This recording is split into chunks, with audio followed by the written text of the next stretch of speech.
Peggy, we're here at the Global Workforce Symposium. Great energy. What does it mean to be back here in Boston? You picked up on it. I would say a number of things. First off, the absolute great energy, but Boston's strong and it's showing true to form. The other thing I think, it's been since 2002 since we were here, a lot of changes in our industry, a lot of changes even in the city. And what I love about it, you come back together, you get the warmth of the talent community and the people that you see, and then you look out these picturesque windows and you see the fall foliage, which is also warmth and color. So we're surrounded in it, and we were destined to be back here. Wonderful. And how many mobility professionals are here with us this week? Oh gosh. So our count sits north of 1,900. So record-breaking for a Global Workforce Symposium. So excited.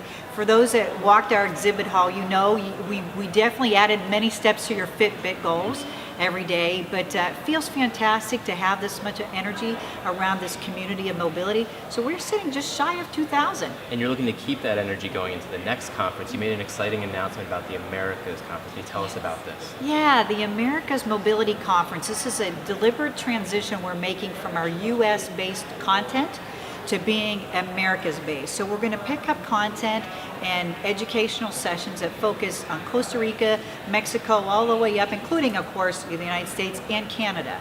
So we're thrilled. We're going to move from being Boston strong into being Houston and big in Texas, May 18th, 19th, and 20th, 2016. This is very exciting times. And what other exciting things can members expect from Worldwide ERC this upcoming year?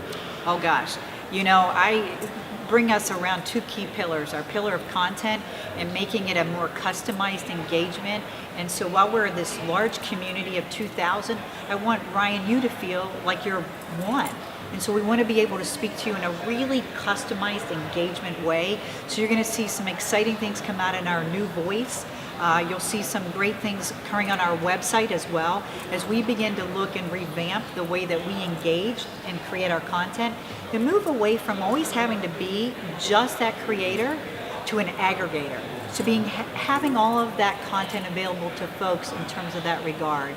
The second thing that I think is so exciting in the coming year is we're recognizing the need for our community to be even more localized. And when you think on a local level, we're focusing a bit on, how do we move from this great signature event, but all the way into the virtual environment. So what you're going to see is an expansion of engagement that creates an environment in the local communities. So we're thrilled. We're announcing we're going to be in Hong Kong in January, both Frankfurt, London in February. We'll be in Singapore in March, as well as Shanghai. We'll pick up events in Sao Paulo again. But our board has challenged us to create a localization strategy that gets us into that community. So we're also looking at, we launched a couple years ago, half-day events.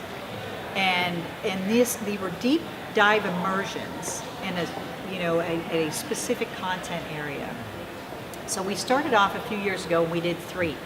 We're doing 32 this year. So we're bringing it to you so you have the ability to connect to this community and become a part of the dialogue as well as feel the content. So 3 to 32, global with a local feel. What other long-term goals do you have for the association? Gosh, so many. So, I think some of the major things for us as an association is we've got to find new verticals that are affecting mobility that we don't think of in the traditional sense. So I think we also have to be provocative and ask ourselves, what does the member of the future look like? Not just what they need, but what do they look like? Is it, as millennials are getting into the workforce and Generation Z, 19 and under, they're going to be in the workforce in a big way in 10 years. So as I look at the association, I say, how can we be relevant? What can we deliver in 10 years?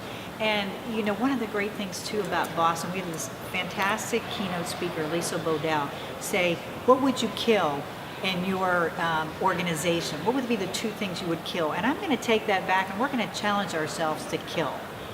Not people. Ideas. At least 2 of them. Well, I know that your staff, the members, the volunteers at Worldwide ERC, and you yourself, always working to take it to the next level. And I know you spend a lot of time out in the field. Do you consider mobility to be an economic indicator? Oh, wow. Fantastic question.